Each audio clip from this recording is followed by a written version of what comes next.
Hello, everyone, and welcome back. We have returned from our vacation, so I have a lot to do. It is a pretty much most of the house reset. I am just going into rooms that need the deep cleaning, and also I am unpacking all of our stuff. We are doing my room, all the bathrooms, the rug downstairs, sweeping, mopping, even doing my couch and just shampooing also. So it's pretty much everything besides my kids' rooms because no one was in there. No one was in my bedroom, but there was some laundry that needed to be done. So I hope that you guys get motivated. At the end of the video, you can decide if you're new here, if you like what you see, you can subscribe and help me out reach 500 subscribers by the end of this year because that is my goal. So if you want to help me out, you can also you can like and also comment on what you want to see next with cleaning. I'll be more than happy to reply to you. So I hope you guys enjoy the video. And I hope you guys enjoy some of my airport experience. So we are starting in my bedroom. I'm just going to quickly make my bed, and then I'm going to get started with unpacking mine and my husband's suitcase because we shared one. And then moving forward with the laundry that I have to put away and all that. My experience with the airport and traveling with kids, it was fun in the beginning. The first go around of flights that we had to go through wasn't that bad. We got to stay at the USO for military families and military affiliated personnel, which is free. So if you are military and you don't know about it, it's the USO. If you are traveling by air, just look up the USO in that airport. I'm pretty sure you'll have one since it's by a base. It's free, coffee's free, food is free. There's video games for the kids, a lounge area, so where you can sleep if you have a long layover. It's pretty great, and there are TVs and volunteers that will help you out. So we got to stay there for about an hour, I believe, and we had to get on our flight to Vegas. We did have one set of couple that was glaring at us because we do have a 3-year-old, a toddler, and then our other two is 7 and 9. Our two oldest, they were good, played with their Kindles, but our 3-year-old, that was the mission, to keep him occupied with whatever and just to keep him calm. And there was moments where, he was struggling and he wanted to get up and walk around and all that, but the plane is confined. He's a toddler, he's going to do toddler things, and there's going to be points where I have no option but to calm him down. My toddler started kicking the back of the seat and I was like, no. So I urged him to sit crisscross, and right when he started kicking, the woman in front was like, oh my God, this kid is kicking my seat. And so I quickly said to her in a nice voice, he's 3, I'm so sorry that he's kicking. I am doing my best to have him not kick your seat. I'll do my best, I'm so sorry. She didn't reply back, but I did have him stop. When we started to land, he was struggling a little bit. His ears were clogged.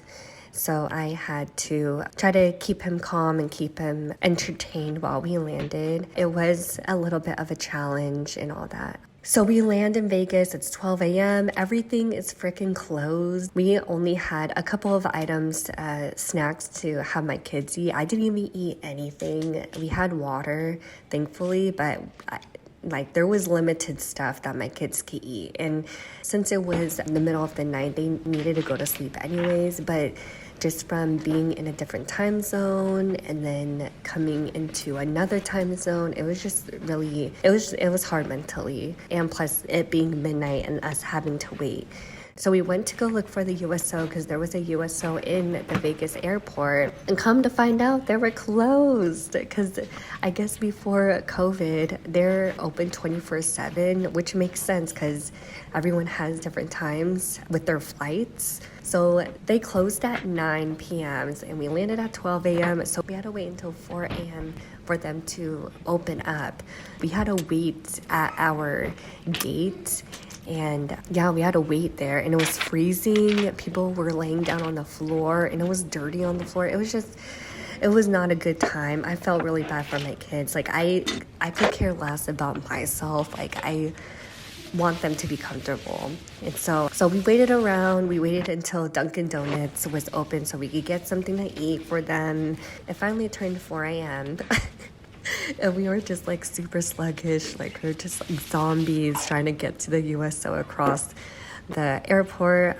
So it finally opened, and oh my gosh, the volunteers there were elderly volunteers, and they were so nice. Like I felt like I was in my long distance grandma's house. Like it was that cozy. Me and my husband got to take turns sleeping. We waited there up until 7 a.m. and then we finally got on our other flight, and it was a straight shot there, thankfully. My brother-in-law picked us up, and from there, from the 12 days, it was super fun. We went to my brother-in-law's wedding. That was basically what we went there for, and also to see my mother-in-law. So it was a great time and all that. Oh, also, right when we got to Oregon, I got sick. Like throughout the whole time I was sick. The first 2 days, I just had a really, really bad cold, just coughing up the nasty sneezing, and I had to quarantine myself for 1 day because I didn't want to get my now sister-in-law sick, and it was her wedding day a few days later, and I still have clinging cough, a lingering cough, but I'm feeling fine. It's just that annoying cough that's there, that's tickling my throat whenever I talk. But yeah, that really, really sucked. Anyways, so when we went to the airport to come back, it was also a rough one too. One thing that happened was we did have a delay in our flight to our state that we live in. So we were supposed to leave at around 8, and then they had to delay the flight due to the wings freezing up.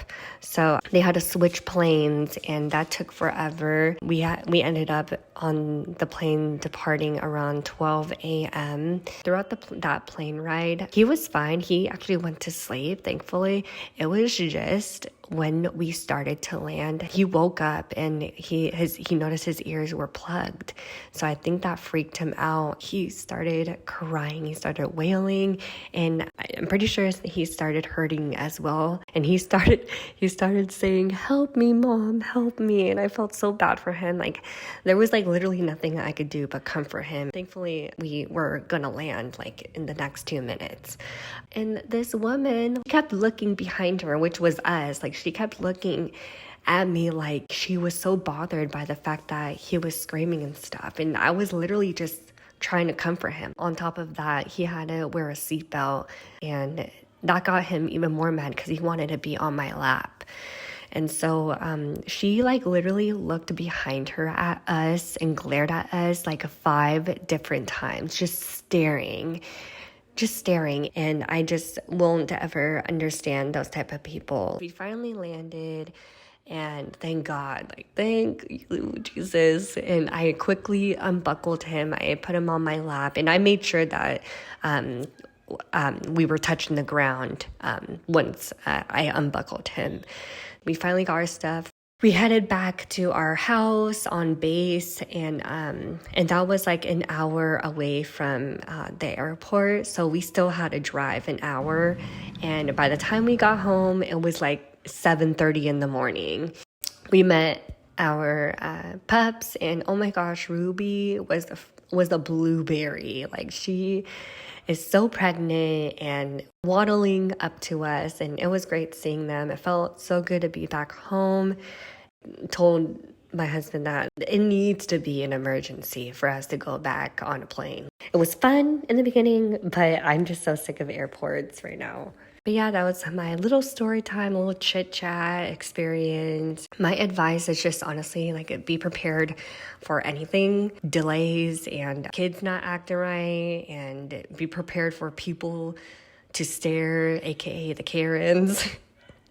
For the rest of the video, I will be quiet now. I just wanted to share my little story time I experienced at the airport. I hope you found it entertaining. I hope you find this motivational video entertaining as well, and you get motivated to do some cleaning in your house, whether it be a house reset or a little tidying up in a bedroom. Thank you guys, and I will continue the video with some music. If you decided to subscribe, thank you so much. And to those that are subscribed, thank you so much for sticking around. And I have more content and more motivational videos on the way. So with that being said, I'll see you guys in the next one, and that one will probably not to be as long as this one. God bless. Have a great week or weekend, and I'll see you guys in the next one.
Okay, so I am done for today. Well, tonight. It is getting a little bit darker outside. I think it's around like 6-ish. So we are going to be making dinner. Tomorrow I am going to be deep cleaning my downstairs area. Going to be vacuuming with my little portable vacuum on the downstairs rug that we have in the living room. Also shampooing my couch. My pups have been on there cuddling and all that. So yeah, and also I'm going to be sweeping, mopping, and doing pretty much the same thing that I did in the bathrooms up here in my downstairs bathroom as well. So it's pretty much just a whole house reset like the title says. And yeah, so this is the end of this portion of the video. The next footages that you're about to see will be the deep cleaning downstairs. So stay tuned for that, and yeah, let's get into it again.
Hello everyone, I just wanted to pop on really quick. So I wanted to also include Ruby's pregnancy. So we definitely know that she's pregnant. We felt her belly, obviously it's getting big. I do want to respect her privacy as well. It's gonna be like little increments like within my cleaning video. So And we are going to be selling the puppies. I know, sad, but we can't have all these puppies growing up and have all of these huge, cute Basset Hounds running around. And besides, we do live on post. This is a military house, and the max amount of animals you can have, I believe, is 3, maybe just 2. But yeah, so she's doing good. Rupert's doing good. Rupert's being very gentle with her.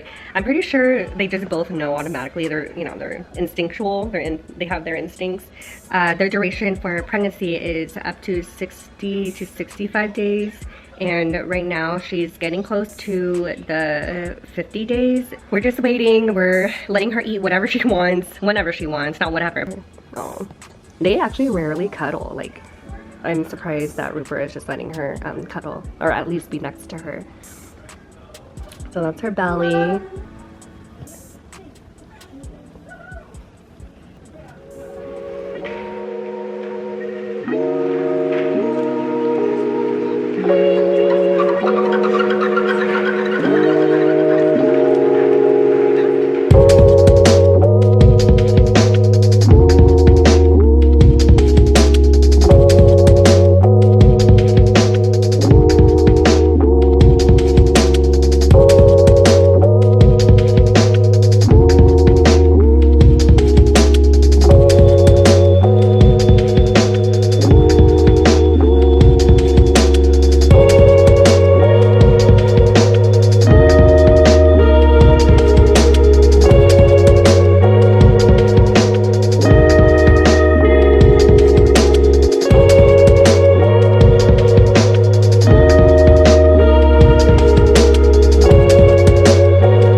Is looking like a bunch of fur and whatever else, crumbs and dirt. So I am going to empty this. I do this 2 times, but since it's been 12 days of not vacuuming the rug, this is what it's looking like. So just remember this amount, and then I am going to just do it over again. We'll see what that amount of fur it is the second time.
This is the dirty water, the nastiness that is off of the rug, thankfully. Yeah, I'm gonna pour this out, I'm gonna rinse this, and I'm about to vacuum the couch.